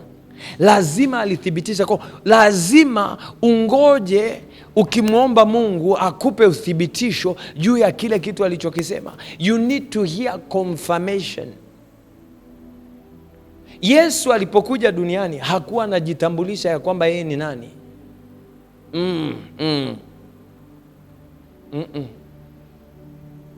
Waliopewa kazi ya kumthibitisha walimthibitisha. I wish tungekuwa na wakati na muda, ungeelewa. Walipokuja mamajusi walikuja kuthibitisha Yesu ni nani. Halo? Walithibitisha, kinywa cha kwanza kikaprove ya kwamba huyu ni mfalme. Wazazi wake bado wako kwenye confusion ya kwamba alright, tumepata kwanza taarifa ya malaika, shahidi wa kwanza.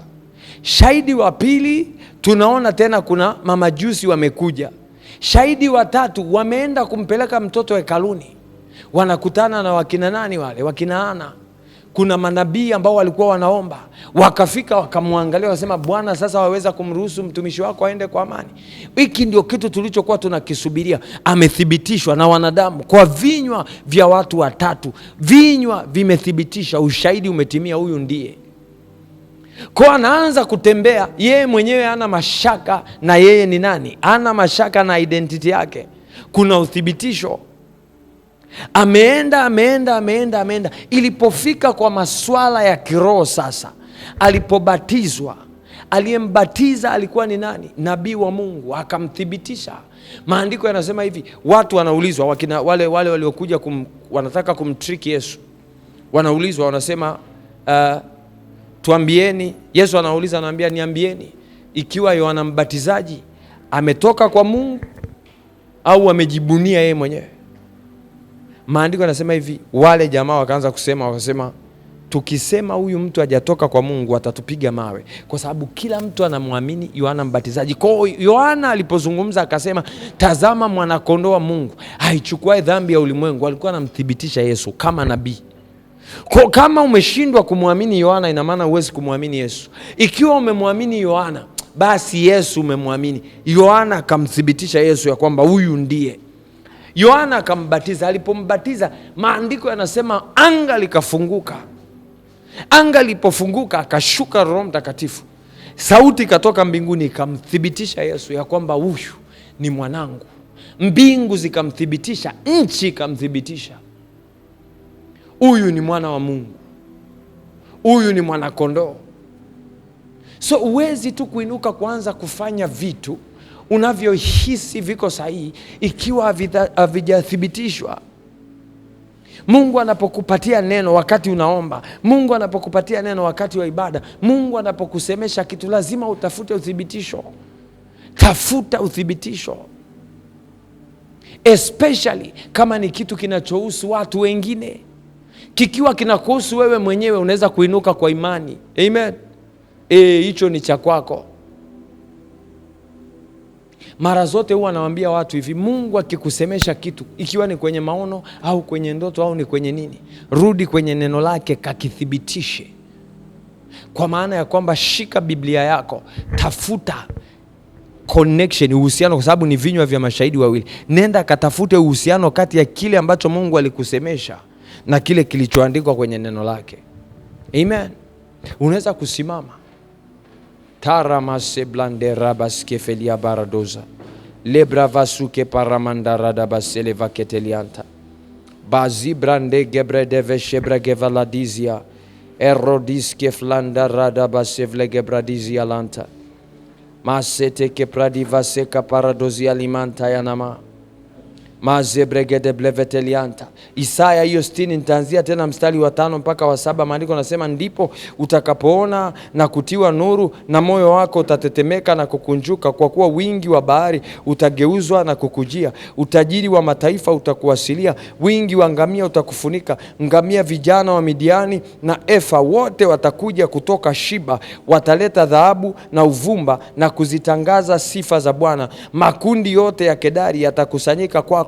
Kondoo waume wa Nebayoth watakutumikia, watapanda juu ya madhabahu yangu kwa kibali, nami nitaitukuza nyumba ya utukufu wangu. Okay, nataka unisikilize vizuri. Kuna watu umeshapokea nuru, kuna watu umeshapokea neno la Mungu, lakini vitu haviendi kwa kadiri ya vile ambavyo neno la Mungu limesema. And you get in a place where you begin to feel like, mbona kile Mungu alichosema na matokeo ni vitu viwili tofauti? Nao kuna makundi mawili. Naomba unisikize vizuri. Kuna makundi mangapi? Makundi mangapi? Makundi mawili. Kundi la kwanza ni kundi la wale watu ambao Mungu anawaandaa. Neno lake ni kweli na hakika, lakini Mungu anakuandaa. Haleluya. Neno lake ni kweli na hakika, lakini Mungu anakuandaa, kwa sababu hawezi kukutuma uende mahali ambapo hajakuandaa. God needs to prepare you. Kuna mtu anasikia? Mungu anakuandaa. Kwa ni kweli alisema neno lake, lakini lazima akuandae kuwa hicho alichokuita kuwa. Maandiko yanasema hayatajae mambo yasiyokuwa kana kwamba yamekuwa. So sishangae Mungu anakuja anakuita nabii wangu. Sasa mimi ni nabii. Mimi na uwezo wa kuwa nabii hivi kweli nilivyo mjinga? Mungu amekuita nabii. Hamaanishi unakuwa nabii hivi katika hali vision hii ulionayo. Kwa anahitaji kukuandaa. Mpe nafasi ya kuandae. Usikurupuke, usiinuke tu kwenda kuanza kuangaza. Yamkini Mungu amekusemesha kwa habari ya kuwa mfanyabiashara mkubwa. Yamkini Mungu amekusemesha kuja kuwa mtu ambaye utabeba destiny za taifa zima. Mungu anakuandaa kwanza, anakuandaa kwa mafuta ambayo alikupaka alipokuambia hilo neno. Sawa? Yamekuja kwa ajili ya maandalizi ili kukuandaa. Daudi alipakwa mafuta kuwa mfalme. Mafuta aliyopakwa yalikuwa ni ya maandalizi. Kwa mafuta yale yana nguvu kabisa ya kumuua adui. Lakini Daudi hajui management. Hawezi kukaa na watu. Huwezi kuendo pressure za wananchi. Watu wanakuja huko wamepigana, wamezurumiana, wakija wakikwambia mfalme utaharibu, licha ya kuwa ni Mungu alikuita. Kwa kitu gani Mungu anachokifanya? Anakuita kwanza, anakupaka mafuta, anakuandaa. Unaanza kuandaliwa kwanza. Wakati utakapokuwa tayari, destiny yako iko tayari na kusubiri, inakungoja. Yaani kuna malaika ambaye yupo kwa ajili ya hiyo destiny. Wakati ukifika hata wewe utajijua tu kwamba niko tayari. Kwa usije ukasema Mungu anasema uongo. Hajawahi kusema uongo. Anaposema neno lake ni kweli na atalitimiza. Lakini lazima kwanza akuandae. Kwa anaweza akakupa muda wa kujiandaa. Hilo ni kundi la kwanza. Ni kundi la watu ambao Mungu amesema neno na anakupa nafasi ya kujiandaa. Anakupaka mafuta ya kujiandaa. Anakutengeneza ili ujiandae. Kuna wengine wanatakiwa kwenda shule. Kuna wengine wanatakiwa kujifunza hicho kitu ambacho Mungu amekuita kukifanya. Kuna wengine wanatakiwa kwenda chini ya mentorship, chini ya mfumo utakao kufundisha kuwa vile unavyotakiwa kuwa. Haleluya. Ni mafuta ya kukuandaa, unaandaliwa kwanza. Neno la Mungu ni kweli, lakini unaona mbona vitu haviwi hivyo? Unashangaa mimi nimeanza huduma. Hii huduma nilionayo, mafuta nilionayo, uwezo nilionao ni mkubwa. Mungu akikuangalia anasema saa, you have no idea, bado you can't carry what I need you to carry. Huwezi kubeba ninachotaka ubebe. Kwa kuna vitu Mungu anaanza kukurekebisha. Hauwezi kusimama kwenye hili eneo ikiwa unajibu watu hivi. Halo? Yaani Mungu anataka kufanya kuwa mbunge, alafu bado uko na attitude ya kwamba kama mtaki mtajijua. Mungu hawezi kukuweka mbele ya wananchi alafu wajibu kama mtaki mtajijua. He knows watakucrucify. Na umetumwa kwao, watakuwa. Kwani umesahau Musa? Musa alikuwa amepakwa mafuta ya kuwa mkombozi wa taifa lake. Lakini yeye mwenyewe anaenda kwa watu wake, anawaambia jamani msipigane. Wanaambia nani aliyekuweka kuwa mwamuzi juu yetu? Je, unataka kuniua na mimi kama ulivyomuua yule Misri? Wanakukataa. Kwa nini wanakukataa? You are still in preparation. Unatakiwa kuandalia kufika viwango ambavyo Mungu anataka. Hilo ni kundi la kwanza. Kundi la pili nimeandika hapa. The calling au nuru iliyokujia au neno la Mungu, sawa? Alibatilishi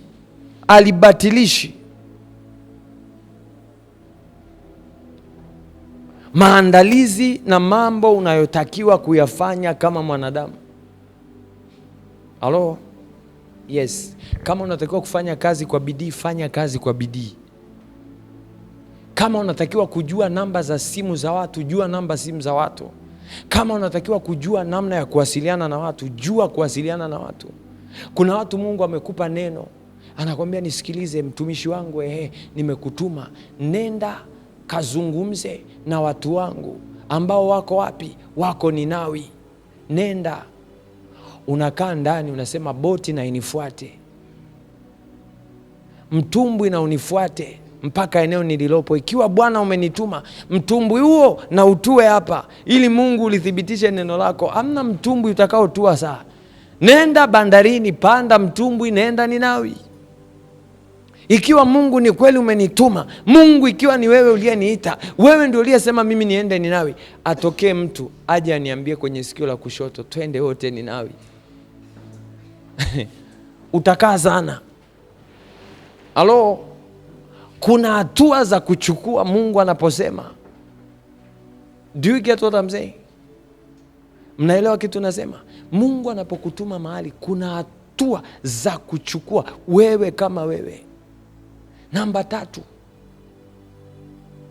kuna makundi ambayo lazima ufike hatua ujikungute uoga. Halo, ujikungute, kwa sababu Mungu anaweza kukupa kitu ambacho ni kikubwa kuliko wewe, kizito kuliko wewe, chenye nafasi kubwa kuliko wewe. Yaani ukijiangalia hivi unaona mbona mimi sistahili? Mungu anamwambia Yoshua, anamwambia uwe na nini? Moyo wa ushujaa. Uwe hodari na moyo wa ushujaa. Mungu akikutuma popote pale, kama una uhodari na moyo wa ushujaa ndani yako, you have failed already, na ni yeye amekutuma. Sasa nataka tuende mbele za Mungu, kila mtu kwa nafasi yake. Mwambie Mungu, nakuja mbele zako. Yamkini umeshanisemesha na sijui. Yamkini umeshaniambia na sijui. Yamkini hujaniambia chochote, lakini nimeshapiga hatua zangu. Wewe mwenyewe unajua. Nimeshapiga hatua zangu, narudi nyuma. Mungu, nisaidie kujua namna ya kwenda. Yaani ndani ya moyo wako utajua maombi yako ni yapi.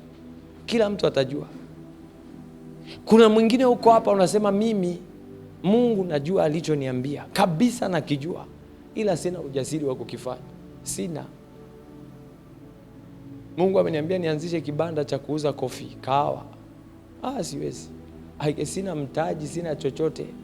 Mungu anasubiri uanze. He's waiting for you to begin, but una ujasiri wa kuanza. Kuna mwingine umekaa hapo, uoga umekushikia, unasema mimi nikianza nikifeli je? Itakuwaje? Siku zinakatika, imeshapita miaka. You have never started yet. Kwa kila mtu anajua ombi lake. Kila mtu anajua ombi lake. Kuna mwingine anajua kabisa hapa mimi ninachotakiwa kukifanya sasa hivi ni kuomba toba. Mwingine anachotakiwa kukifanya hapa ni kwenda mbele za Mungu. Mungu, nipe kukusikia.